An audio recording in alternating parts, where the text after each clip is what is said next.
Grazas, señora vicepresidenta.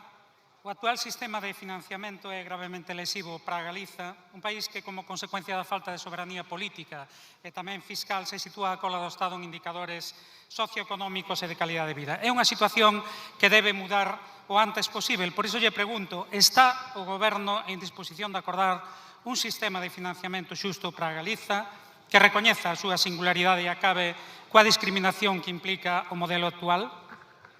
Con efecto, nós queremos que as cousas muden, porque, señora vicepresidenta, cando o BNG sinala que o actual sistema é moi lesivo para Galiza, basease en datos contrastáveis.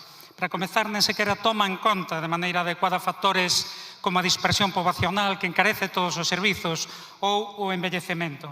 Mais, para alén diso, os datos non deixan lugar a dúbidas. O economista Xosé Díaz estima que desde 2009 o Estado succionou a Galiza casi 60.000 millóns de euros. Por non ir tan atrás, se tomamos a liquidación de 2022, resulta que a diferenza entre o que os galegos e galegas pagamos en impostos e o que nos devolve o Estado sitúase en 5.344 millóns de euros sen contar o efecto sede.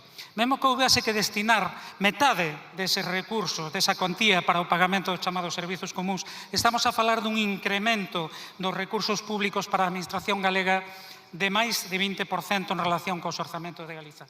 Unha cantidade significativa, insisto, nun país que, sendo rico en recursos, está empobrecido polas políticas que sofre e se sitúa a cola en indicadores de desenvolvemento e benestar. Son recursos fundamentais, como vostede decía, para mellorar os servizos públicos ou impulsar políticas públicas necesarias no ámbito do desenvolvemento económico, do emprego ou da vivenda. Por iso o BNG reclama soberanía fiscal e no inmediato un sistema de concerto que dé a Galiza capacidade normativa e de recadación. Se vostedes están dispostos a aceptar unha financiación singular para Cataluña, tamén deben aceptala para un país como Galiza, con características singulares que pode e debe responsabilizarse de si propio e dos recursos que xera. Este modelo xo ten Euskal Herria, terá o Cataluña e pode e debe telo tamén a Galiza.